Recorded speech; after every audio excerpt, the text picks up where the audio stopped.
आश्चर्य है, हमारे प्रत्येक वचन पर हुंकार कौन भर रहा था?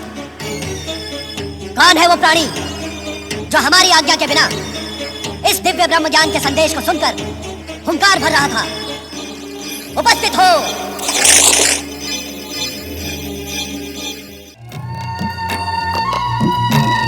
स्वामी, आपके संग रहने पर समय का पता ही नहीं चलता।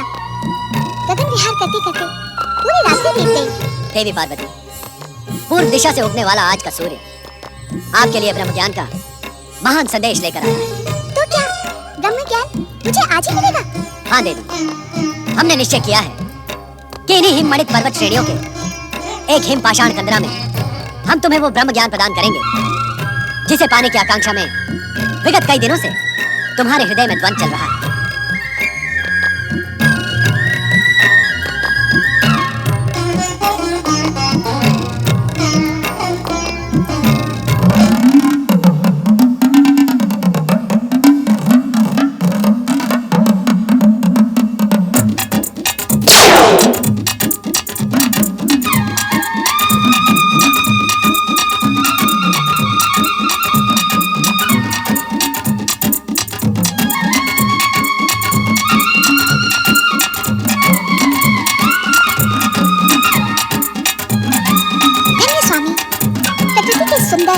शांत मनोरम स्थान को देखकर मेरी आत्मा प्रसन्न हो गई है।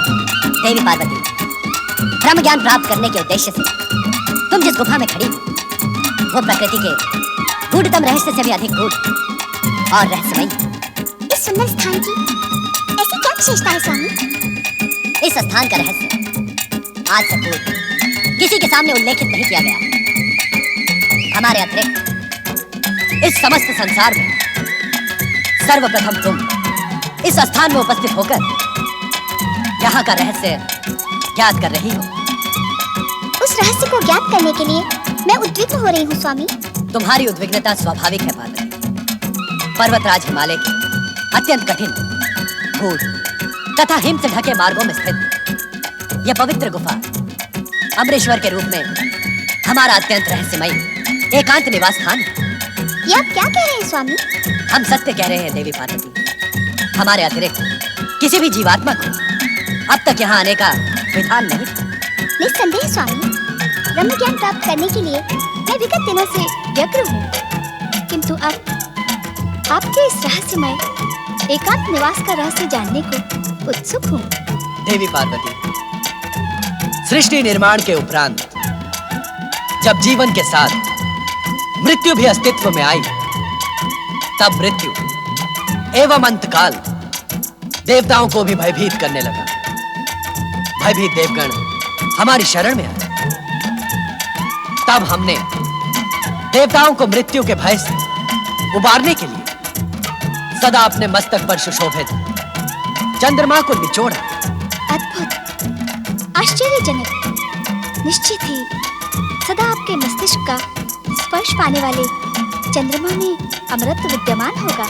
हाँ पार्वती, चंद्रमा को निचोड़ने से अमरत्व का पान करके देवगण अमर हो गए। परंतु भोलेनाथ, इस पावन कथा का इस पवित्र अमरेश्वर गुफा से क्या संबंध? संबंध है देवी पार्वती। उस अमरत्व की कुछ बूंदें पृथ्वी के इसी क्षेत्र में गिरी। उन्हीं से अमरेश्वर की अमर गंगा अथवा अमरावती नदी बह निकली। अर्थात पतित पावनी अमरावती का प्रारंभ इसी स्थान से होता है। हाँ देवी, चंद्रमा को निचोड़ने से गिरी अमरत्व की बूंदों ने इस गुफा में पहुंच सकने वाले व्यक्ति की अमरता सुनिश्चित कर दी। अर्थात इस गुफा तक पहुंचने वाला व्यक्ति अमरता को प्राप्त कर लेगा। निश्चित। यहाँ की वायु, यहाँ के वातावरण में अमरत्व विद्यमान है, जो किसी भी जीवात्मा को जीवन मृत्यु से मुक्ति प्रदान कर अमर बना सकता है। तब तो मानव कल्याण के लिए ये महान स्थान है, क्योंकि मानव सदैव अमरता प्राप्ति का प्रयास करता है।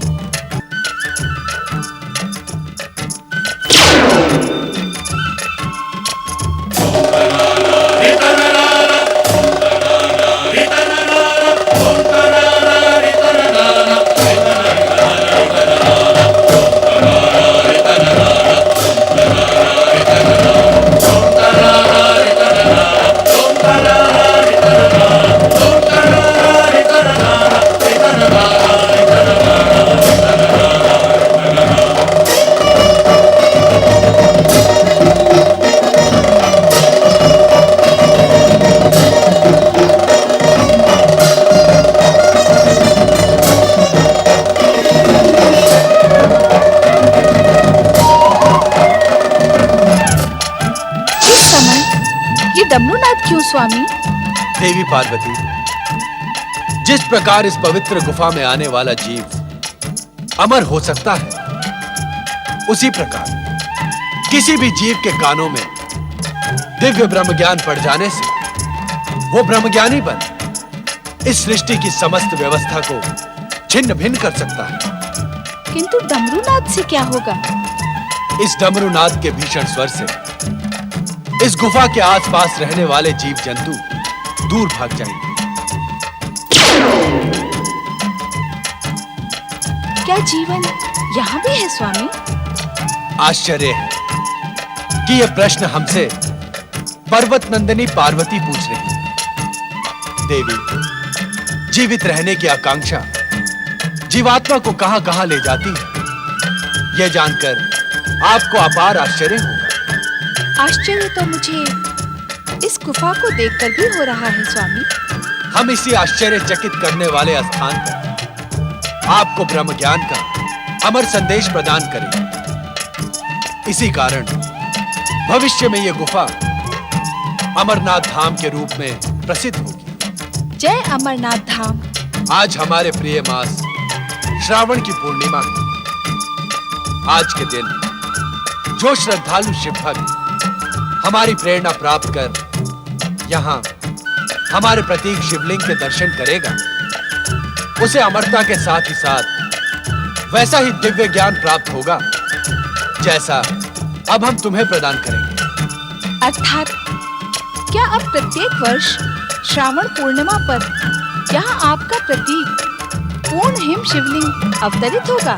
हाँ देवी, आज से प्रत्येक वर्ष श्रावण माह में चंद्रमा के बढ़ने के साथ ही साथ मेरा प्रतीक हिम शिवलिंग अवतरित होकर पूर्णिमा के दिन पूर्ण होगा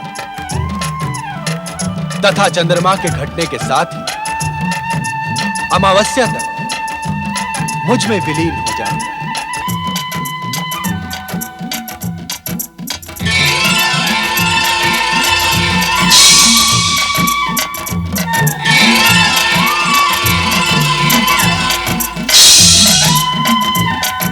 देवी, इस आसन पर विराजमान हो जाओ।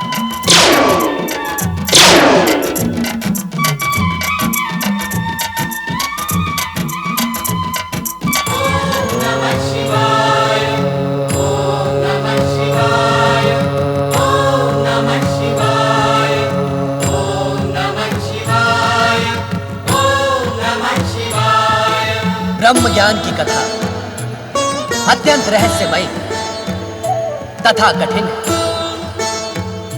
हम ये ज्ञान तुम्हें समाधि अवस्था में प्रदान करेंगे।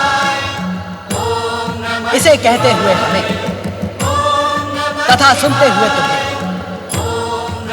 रोमांच का अनुभव, अतः सुनने की सहमति का हुंकार भरती है,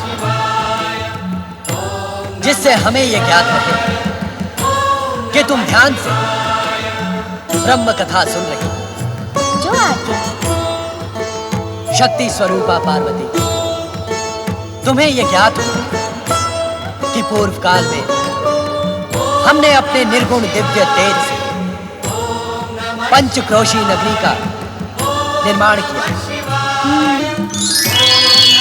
इसी पंचक्रोशी नगरी में श्री हरि विष्णु पुरुष के रूप में प्रकट होकर हमारे पंचाक्षरी मंत्र का प्रणव सहित ब्रह्म ज्ञान की साधना करते हुए जप करने लगे। ओम नमः शिवाय। हमारे इस पंचाक्षरी मंत्र के निरंतर जप से एक दिव्य ध्वनि का निर्माण हुआ। उस दिव्य ध्वनि से आनंद की लहरें उठने लगी। श्री हरि विष्णु का संपूर्ण शरीर इस आनंद लहरी का अनुभव करने लगा।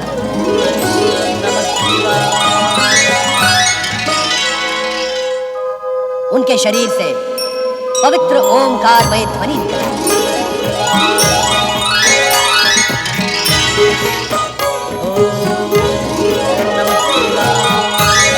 ये ओमकारमय ध्वनि इस बात का संकेत है कि परम पुरुष श्री हरि विष्णु को ब्रह्म ज्ञान का साक्षात्कार होने लगा था।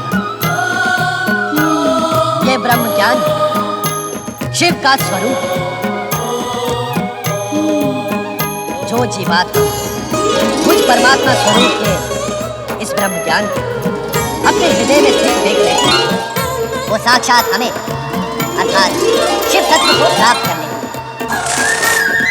देवी पार्वती लोक कल्याण तथा निरंतर शिव भक्ति में प्रयत्नशील शुद्ध आत्माओं, निर्मल मन और सात्विक बुद्धि वालों को शीघ्र ही शिव तत्व की प्राप्ति हो जाती है। सृष्टि के कण कण में शिव तत्व की अनुभूति, प्राणी मात्र की श्रद्धा और भावनाओं को आहत न कर तथा संपूर्ण संसार को शिव की रचना मानने वाली जीवात्माओं को शिव ज्ञान की प्राप्ति होती। अपने को श्रेष्ठ और दूसरे को निकृष्ट न मानना, तप, जप और पवित्रता की ओर अग्रसर होने वालों के मार्ग में बाधक न बनने वाली अहंकार रहित जीवात्माओं को शिव भक्ति की प्राप्ति होती है। शिव तत्व, शिव ज्ञान और शिव भक्ति की प्राप्ति से मन, आत्मा और बुद्धि तेजस्वी तथा ओजस्वी बन जाती है। इतना प्राप्त कर लेने पर कुछ भी प्राप्त करना शेष नहीं बचता। शिव तत्व, शिव ज्ञान और शिव भक्ति को प्राप्त करने का एकमात्र मार्ग है शिव चरणों में अपना जीवन समर्पित कर निरंतर हमारे पंचाक्षरी मंत्र ओम नमः शिवाय का जाप करना। हमारे इस पंचाक्षरी मंत्र ओम नमः शिवाय में संसार का सर्वश्रेष्ठ ज्ञान समाहित है। ओम अग्र पूजा को समर्पित त्रिदेवों का प्रतीक आदि स्वर। शिव जीवन के कल्याण का स्वरूप है तथा उस कल्याण रूपी शिव स्वरूप नमन ब्रह्म रूपी शिव को प्राप्त करने का सर्वोत्तम उपाय है। यही ब्रह्म ज्ञान का सत्य है, यही शिव की सुंदर रचना है। मेरे द्वारा प्रकट सत्यम, शिवम और सुंदरम से युक्त यह ब्रह्म ज्ञान उन्हीं महाभागों को प्राप्त होता है जो मेरे स्वरूप में अगाध श्रद्धा रखते हैं। मेरी आज्ञा अनुसार धर्म मार्ग पर चलने वाले प्राणी मेरी ही कृपा से मल एवं माया से मुक्त होकर मेरे परमानंद सच्चिदानंद स्वरूप में लीन हो जाते हैं। स्वयं मेरे द्वारा रचित एवं कहे गए इस दिव्य ज्ञान को प्राप्त ज्ञानी इस ज्ञान के प्रकाश रूपी अग्नि से अपने कर्म में शरीर को क्षण भर में जलाकर मेरी कृपा से कर्म बंधन से छुटकारा पाकर मोक्ष को प्राप्त कर लेते हैं। तब इस सृष्टि का गोपनीय से गोपनीय रहस्य भी उसके सम्मुख रहस्य नहीं रह जाता, कारण कि वो स्वयं शिव तत्व प्राप्ति का प्रतीक बन जाता। यही है परम दिव्य ब्रह्म ज्ञान, जिसे पाकर तुमने अपनी आत्मा को मुझ परात पर ब्रह्म में समाहित कर दिया है। अब तुम स्वयं शिव तत्व, शिव ज्ञान और शिव भक्ति की प्रतीक हो।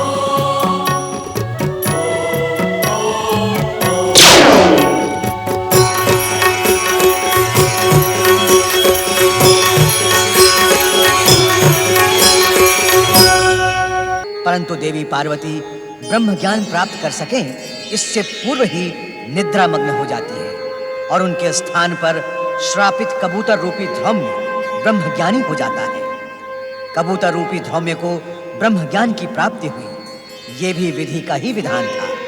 माता पार्वती को सुअवसर मिलने के पश्चात भी ब्रह्मज्ञान का ज्ञान न होना भी संभवतः शिवलीला का ही अंग था। ये भी अटल सत्य ही है कि इस संसार में जो कुछ भी घटित होता है वो महेश्वर शिव की इच्छा से ही होता है। ब्रह्म ज्ञान का ज्ञान देने के पश्चात कल्याणकारी शिव जब हिम शिवलिंग से बाहर पधारे तो देवी पार्वती को निद्रामग्न देखकर चकित रह गए।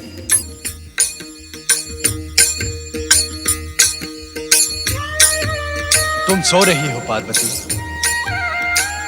तुम अपनी निद्रा को रोक न सकी।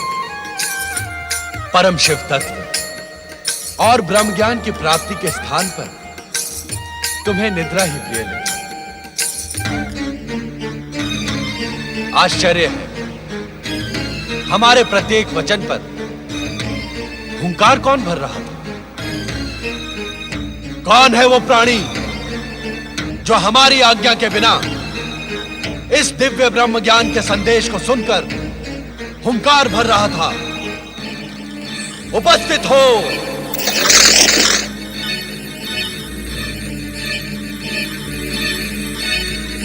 महादेव जी, आपकी आज्ञा के बिना तीनों लोकों में एक कण भी इधर से उधर नहीं होता। मुझे आपके डमरूनाद द्वारा इस स्थान पर पहुंचने का संदेश मिला। क्या आपकी इच्छा के बिना कपोत जैसा साधारण प्राणी इस भयानक शीत प्रदेश में एक क्षण में जीवित रह सकता है? इसके उपरांत भी यदि मैंने आपकी आज्ञा का उल्लंघन किया हो तो आप मुझे दंड दें भोलेनाथ। मैं पापी आपके दंड का ही योग्य हूं स्वामी। मन छोटा न करो धौम्य, ये सारी माया हमने तुम्हें शाप मुक्त और ब्रह्म ज्ञान देने के लिए ही रची थी। ब्रह्म ज्ञान के लिए तुम्हारी पात्रता पहले ही निश्चित हो गई थी। अब तुम अपने गुरु के शाप से मुक्त हुए। ब्रह्म ज्ञानी धौम्य,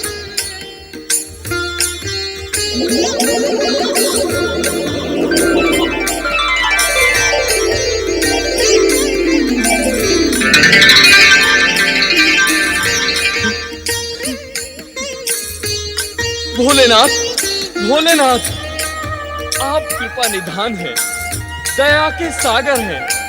शापग्रस्त धौम्य को कपोत योनि से मुक्ति देने के लिए आपने कितना कष्ट किया है। आप कैलाश से यहाँ आए। जय जय भोले भंडारी, जय शिव शंकर, जय जय शिव शंकर, जय जय शिव शंकर। ये मैं क्या देख रही हूँ? डमरूनाद के उपरांत भी इस गुफा में ये युवा ऋषि कैसे प्रकट हो गए? माता, मैं और ऋषि का शिष्य धौम्य हूँ। भोलेनाथ की प्रेरणा से ही यहाँ उपस्थित हुआ हूँ। भोलेनाथ की प्रेरणा? हाँ माता, मैं शापग्रस्त धौम्य कपोत वनम आकाश में उड़ रहा था। तभी मुझे भोलेनाथ के डमरूनाद द्वारा इस स्थान पर पहुंचने का आदेश मिला। माता, आज भोलेनाथ की कृपा से मेरा पुनर्जन्म हुआ है। अन्यथा कपोत योनि से मुझे मुक्ति कौन प्रदान करता? मैं समझ गई स्वामी। इन्हीं धौम्य ऋषि को शाप मुक्त कर ब्रह्म ज्ञान का उपहार प्रदान करने के लिए ही आप मुझे इस पवित्र अमरनाथ गुफा में लेकर आए। किंतु मेरा दुर्भाग्य देखिए स्वामी, पाकर भी मैं उस दिव्य ज्ञान से वंचित रह गई। मेरी अभागी निद्रा। पश्चाताप न करो पार्वती, तुम्हारा निद्रा मग्न होना भी हमारी ही लीला का अंग था। ध्रुव, अब तुम अपने गुरु के पास जाकर उनकी उद्विग्नता का शमन करो। हमारी आराधना करते हुए भी वे दुखी हैं, उनका मन अस्थिर है। तुम उन्हें दिव्य ब्रह्म ज्ञान प्रदान करो जो तुम्हें हमसे प्राप्त हुआ है। हाँ ध्रुव, एक शिष्य का अपने गुरु के प्रति यही कर्तव्य भी है, एवं संभवतः आने वाला भविष्य इस बात का साक्षी होगा कि तुमसे अधिक मूल्यवान गुरु दक्षिणा किसी भी शिष्य ने अपने गुरु को प्रदान नहीं की। जो आज्ञा माता। ध्रुव, हम तुम्हारे विनम्र स्वभाव और सदाचार से प्रसन्न होकर तुम्हें दिव्य शक्तियां भी प्रदान करेंगे।